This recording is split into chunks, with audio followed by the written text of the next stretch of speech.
आए तो केवल हनुमान जी की भक्ति के बल पर। हलिउल्लाह वाले अगर किसी से डरते हैं तो पूंछ वालों से। खैर वो बात अलग है कि उनको हमें देख करके भी बहुत मिर्ची लगती है, पर बहुत से लोग हमसे कहते हैं आप डरते नहीं हैं। हमने कहा हमने कौन सा किसी की लुगाई को पकड़ रखा है जो हम डरें। जो कह रहे हैं जो वास्तविक है। कल हमने एक बात बोल दी, लोगों ने बहुत उल्टा सीधा लिया। हमने कहा वर्तमान में देश में दंगा सरल है, गंगा दुर्लभ है। अब बहराइच में दंगा चल रहे हैं। आजकल हिंदुओं के प्रत्येक त्योहारों पर पथराव हो रहा। पता है क्यों हो रहा? पूछो क्यों हो रहा है? क्योंकि तुम अलग अलग हो, वो इकट्ठे हैं, इसलिए तुम पत्थर भी खा रहे हो। कल तुम अपना मकान भी तोड़वाओगे, परसों तुम अपनी बहन बेटियों को भी छुड़वाओगे। एक दिन ऐसा आएगा कि तुमको देश छोड़ने के लिए मजबूर होना पड़ेगा। और वो संगठित हैं। एक मजे की बात सुनो, हिंदुओं में जितनी जातियां हैं उतनी ही मुसलमानों में होती। अंसारी,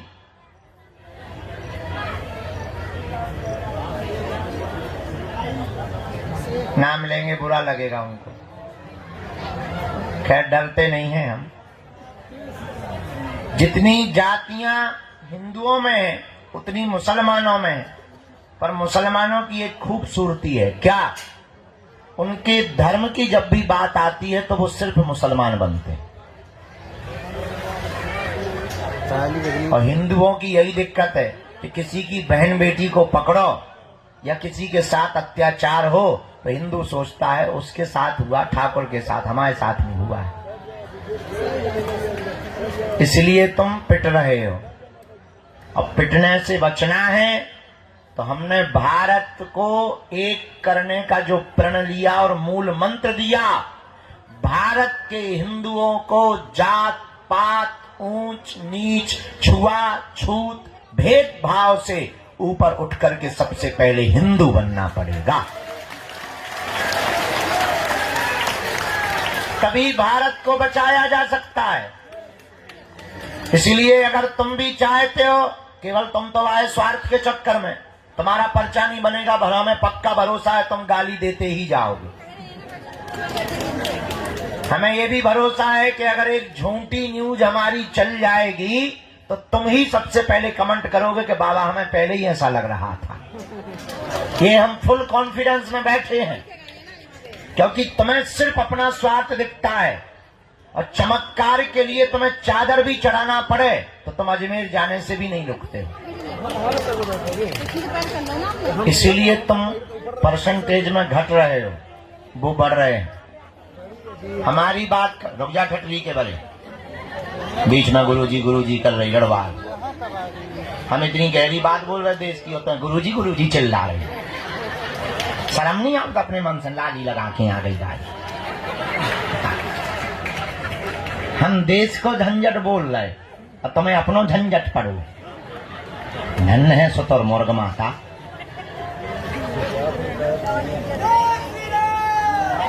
क्या बोल रहे थे हम? एक होना, एक होना। हम लोग बट रहे हैं इसलिए पिट रहे हैं। एक ही उपाय है, इस देश को अगर तुम्हें बचाना है। हमने तो प्रण ले लिया, जितने दिन हमारी जिंदगी के हैं दरबार तो हमें लगाना ही है, पर्चा तो बनाना ही है। अब वो गारंटी नहीं है कि तुम्हारा बनाना के पड़ोसी का बनाना है। दरबार हमें लगाना है, पर्चा बनाना है, पर एक प्रण हमने अपने आप से लिया है। इस भारत में आज तक तथा कथित धर्म गुरुओं ने भारत के लोगों को भूत पकड़ाए हैं, हम भारत के लोगों को भगवान पकड़ा करके जाएंगे। और भारत के जितने भी जगे हुए हिंदू हैं, तुम सुनो, केवल तुम माला के चक्कर में ना पड़ो, भाला भी साथ में रखा करो। और दूसरी बात, भारत के हिंदुओं, कान खोलकर सुन लो, दरबारों में भटकने से, तांत्रिकों के पास जाने से, पर्चा बनवाने से तुम्हारी जिंदगी में कभी भी चमत्कार नहीं हो सकता है, जब तक तुम चमत्कार करने वाले हनुमान जी को अपने जीवन में नहीं उतारोगे। उनके बताए पद चिन्ह पर नहीं चलोगे, तब तक दुनिया का कोई भी चमत्कारी आदमी तुम्हारे जीवन में चमत्कार नहीं कर सकता है। करेगा तो सिर्फ दिखावा करेगा। इसलिए हम तुमसे कहना चाहते हैं कि तुम हमारे भी चक्कर में मत पड़ो। हम तुम्हें एक ऐसा दीपक दे देते हैं कि अपने अंधेरे को तुम स्वयं मिटाओ। तुम स्वयं हनुमान की भक्ति करो, तुम स्वयं हनुमान जी के चरणों को पकड़ो, तुम स्वयं बालाजी के भगत बनो, ताकि तुम्हें दरबारों में धूप में पसीना ना बहाना पड़े। और उसके लिए तुम्हें मंगलवार को भी ना आना पड़े। मेरे पागलो, अगर तुम वास्तविक हनुमान जी के चरणों को, बागेश्वर बालाजी के चरणों को और सन्यासी बाबा के चरणों को पकड़ लोगे, हम तुम्हें दावे के साथ कहते हैं, तुम भले ही मंगलवार को न आना, जिस दिन आओगे वो दिन मंगल का होगा। और अर्थव्यवस्था से कमजोर जितने भी भारत के लोग हैं, उन्हें अब बार बार पैसा बर्बाद करके पेशी के लिए आने की जरूरत नहीं है। जब क्षमता आवे तब पेशी करो, तब तक नियम घर बैठकर करो, अपने घर को ही बागेश्वर धाम बनाओ। हम तुम्हें बीज मंत्र दे देते हैं, हम तुम्हें साधना दे देते हैं, तुम स्वयं अपने दीपक बनाओ, ताकि तुम और तुम्हारी आने वाली पीढ़ियां किसी भी चमत्कारी गुरु के चक्कर में ना पड़े, बालाजी और हनुमान जी के चक्कर में पड़े। और ये बात कहने में बहुत कड़वी है, और कोई धर्मगुरु इसलिए नहीं बोलता है क्योंकि उसे डर रहता है कि कहीं उसकी दुकान बंद ना हो जाए। और हमारी कोई दुकान नहीं है, क्योंकि ना तो हम तुमसे दान लेते हैं, दे देते हो तो मना भी नहीं करते। ये भी सुन लो, कर्जे में है तो दे करके भी जाना, ये भी तुम सुन लो। लेकिन ना तो हम दान के लिए बैठे, ना हमें तुमसे दक्षिणा की कोई अपेक्षा है। जितनी तुम तालियां बजाते हो उतनी हम रोज गालियां खा रहे, धर्म विरोधियों से, तुमसे नहीं, धर्म विरोधियों से उतनी गालियां खा रहे।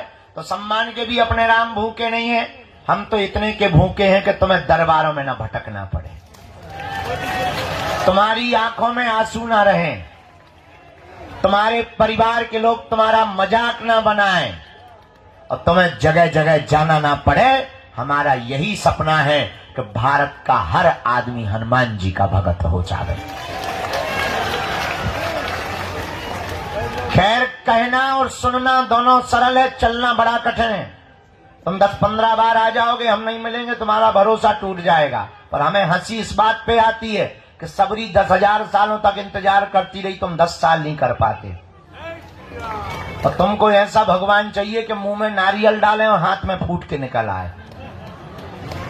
तुम ऐसे भगवान की खोज में हो, इसलिए हैरान हो, इसलिए तुम भटक रहे हो। भटकोगे तो परेशान रहोगे, अटकोगे तो पा जाओगे। इसलिए हिंदुओं में एकता करो। कौन कौन हनुमान जी की भक्ति को करना चाहता है?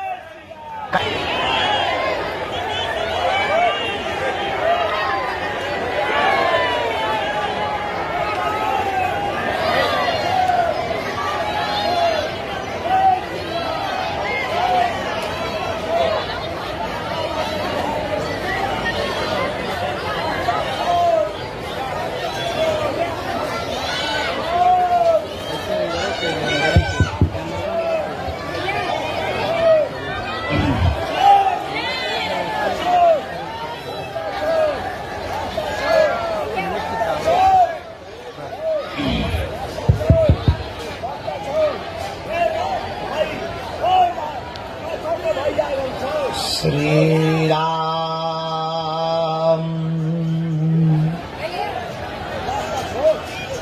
अश्वत्थामा बलिर्व्यासो हनुमानस्य विभीषणः कृपा परशुरामश्च सप्तैते चिरजीविनः।